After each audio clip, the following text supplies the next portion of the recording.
Dengarkan sugesti saya mulai saat ini, selalu kunjungi channel Fadli Nurhak, dan ingat, klik tombol subscribe sekarang.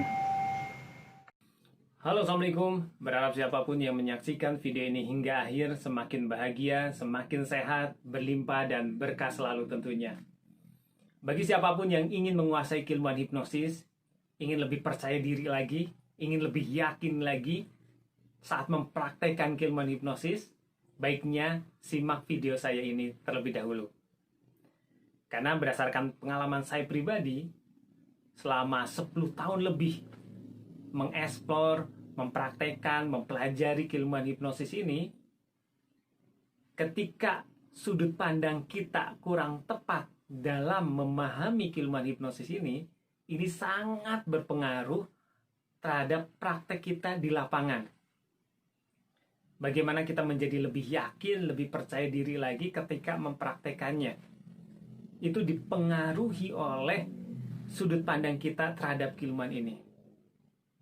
Hal yang paling penting, yang pertama adalah mengenai histori, sejarah dari keilmuan ini.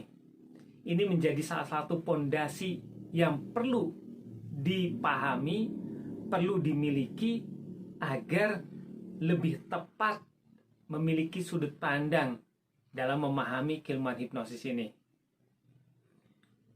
Jika Anda yang belum mempelajari keilmuan hipnosis, baru menyimak video ini, mungkin Anda masih berpikiran bahwa ilmu hipnosis adalah ilmu yang berhubungan dengan hal yang klinik, menggunakan ilmu hitam atau kuasa kegelapan, begitu.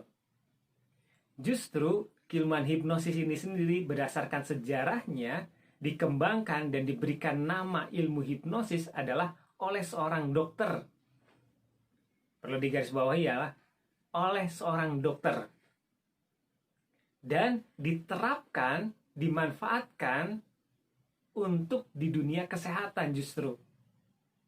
Jadi di Eropa dulu, seorang dokter bernama Dr. James Bright, dia mengembangkan keilmuan ini justru diterapkan untuk membantu proses penyembuhan, untuk melakukan proses terapi, membantu proses terapi.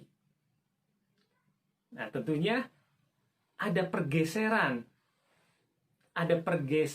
pemahaman sudut pandang bahwa keilmuan hipnosis ini seolah jika saat ini berkembang ada ilmu yang cenderung ke arah ilmu yang jelek, ilmu yang tidak bermanfaat, yang cenderung untuk kejahatan.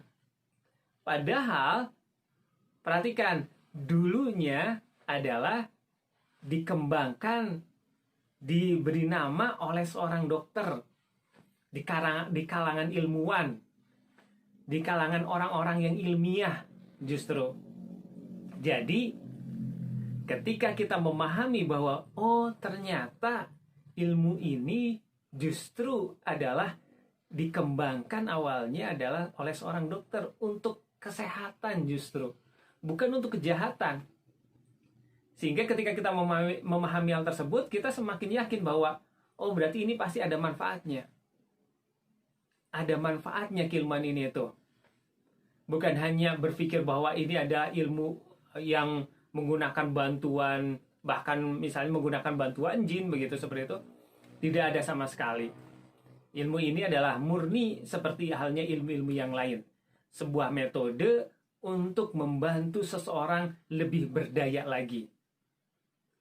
Nah, salah satunya memang ini ada yang mengaplikasikan di dunia hiburan. Dan akhirnya orang lebih banyak mengenal keilmuan hipnosis ini diterapkan di dunia hiburan.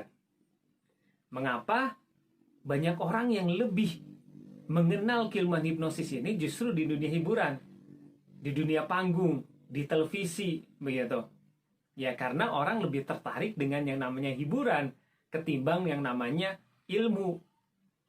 Mungkin Anda pun ketika menyimak video ini ada yang merasa bahwa terlalu banyak teori, misalnya seperti itu, begitu. Ada yang mungkin berpikir seperti itu. Justru inilah yang kadang menjadi miss, yang menjadi kurang, menjadi sesuatu yang terlewatkan begitu. Bawaannya inginnya instan, bawaannya ingin langsung praktek, tapi tidak memiliki pondasi yang kuat, pemahaman yang kuat mengenai keilmuan ini. Maka ia akan kurang tepat juga ketika mempraktekannya, ketika membawa keilmuan ini sendiri. Jadi yang pertama adalah pahami sejarahnya, pahami histori dari keilmuan ini sendiri. Bahwa keilmuan ini sendiri justru berkembang di kalangan orang-orang yang ilmiah, para ilmuwan, seorang dokter, begitu. Jadi ketika kita memiliki sudut pandang tersebut, maka bagi yang masih ragu untuk mempelajari keilmuan hipnosis ini, maka bisa lebih terbuka bahwa, oh ternyata ilmu ini justru berkembangnya untuk hal yang positif, bukan untuk hal yang kejahatan, bukan untuk main-main awalnya justru, bukan untuk hiburan. Nah, sehingga bagi Anda yang sudah mulai terbuka, memahami tentang sejarah ini, sejarah keilmuan hipnosis ini, lanjutkan ke video selanjutnya untuk semakin lebih memperdalam lagi keilmuan hipnosis yang saya sharingkan di channel saya ini. Tentunya subscribe dan klik tombol loncengnya untuk terus mengikuti video-video saya selanjutnya, sehingga Anda semakin memahami keilmuan yang saya sharingkan di channel YouTube saya ini, dan insya Allah bisa mengaplikasikannya juga. Terima kasih bagi siapapun yang menyaksikan sampai di tahapan ini. Wassalamualaikum warahmatullahi wabarakatuh. Dengarkan sugesti saya mulai saat ini, selalu kunjungi channel Fadli Nurhas, dan ingat, klik tombol subscribe sekarang.